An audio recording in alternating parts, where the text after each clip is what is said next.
Hey everyone, Star Knight here. For today's video, we will be talking about finding my passion for art.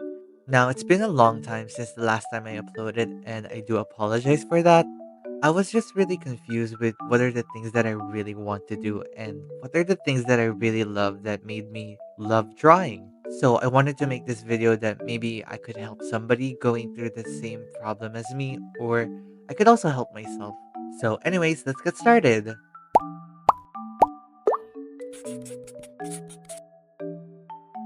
There are many things that I realized after losing some sort of inspiration from drawing.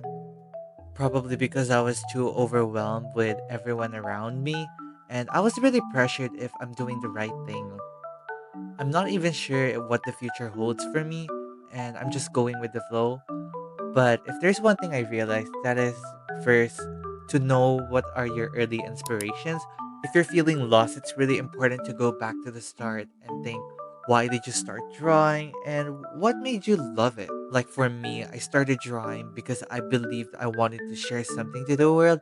I want to be an inspiration for people, and I want to be that someone who contributes a lot of good things to others. Just like how art became an escape for me, I wanted to also open the door for other people and to make them realize that there are many ways so that we could live in this miserable world. I remember falling deeply in love with art after watching a couple of artists on YouTube. They inspired me to work harder with my craft and to do my very best. And with that, I was really proud of myself because I was doing something I really love without other people telling me what to do. I was being myself and nobody was holding me back. I feel like after going through an art slump, it's really important to also know, how do you think you lose your passion? I feel like for me, after doing drawings every day, I kind of lost the idea of why am I doing it. It became so repetitive that I started losing myself in my own drawings, in the own things that I really love, and it's really tough. To be honest, I feel a lot better now after a couple of months of taking a rest and figuring things out. I feel like I was able to go out of my art slump by just doing it, by just starting drawing again. Don't think about anything else and just do it. I got used to planning everything on my schedule and doing a lot of projects that are kind of unrealistic, which made things a lot worse for me. I feel like such a failure after planning all of those projects and not being able to do or finish any of them. And I beat myself up because of that, which leads us to improving your daily habits and practices. As much as we try to avoid burning ourselves out while drawing, it is also important to be consistent with our practices. Maybe just spend like 30 minutes to an hour every day practicing your sketch. It can be a really helpful thing to do. Aside from developing your skills through that, you can avoid having an art slump or an art block.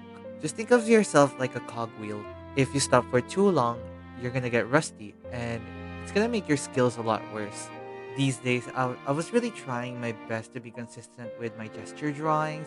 Like every day, I spent around 30 minutes to an hour doing it. And I also study a lot of stuff related to art. For me, I feel like it was really effective. Recently, I started drawing things that I actually really love.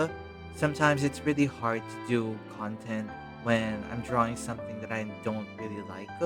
I kind of want to give myself more freedom with what I do and let people connect with me through that. By just actually drawing every day, it helps me to stay motivated with my craft. It's like a double edged sword. Sometimes it helps you a lot, but sometimes it burns you out. You just have to find the right balance for that. It is also important to analyze what challenges you're facing and actually overcoming them.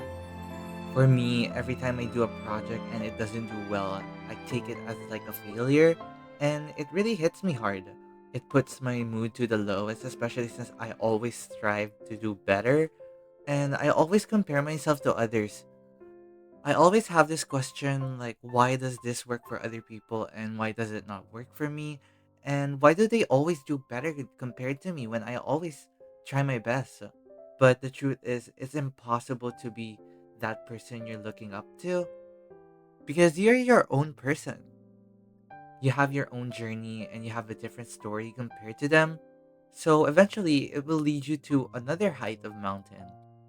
It also gives me a lot of pressure when I think about how long did I started drawing already, and I've been doing it for almost 5 years now, and I feel like I haven't reached anything yet. Over the time, my style changed. A lot of my tastes changed when it comes to my drawings. And to be honest with you, change is always scary. It is true when they say you don't know what the future holds for you, so just live in the present and let the future worry itself. It's also really important to connect with other people, like stop isolating yourself and try to socialize with them. Maybe with your friends or family. I know art can be really an escape to socializing from other people, but it's really important to differentiate reality from your own imaginations. Just think about how your friends, family, and mentor have supported you in your artistic endeavors. I'm sure at some point of your life, somebody acknowledged your art and they really loved it. It's really nice when someone compliments our own work and it feels like they're validating our feelings. You know, if it wasn't for the people who have supported me through my journey, I wouldn't be here. I would have just given up this dream and moved on to another. But since I know that other people believe in me, I also need to be really positive and fight for myself. I should be the number one supporter of myself, and you should also be the number one supporter for yourself. I always say this, but if you don't believe in yourself, then who will? Which leads us to setting goals and achieving them. Try setting some short term and long term art goals.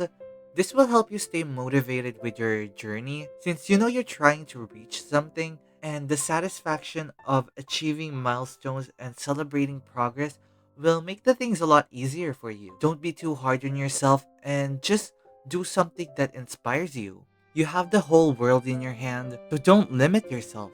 Remember that you are not alone. Every artist experiences ups and downs, and the journey is filled with challenges and moments of self doubt. Embrace the process. Art is a lifelong journey of learning and growth. There will be phases where progress seems slow or non existent, but every stroke and sketch we do is a step forward.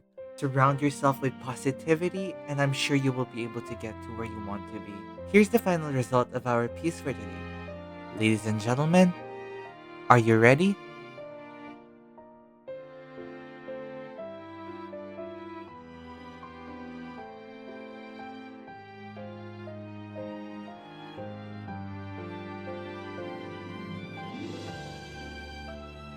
Thank you so much for watching until the end of the video. I really appreciate it. I hope I was able to help you if you're going through things.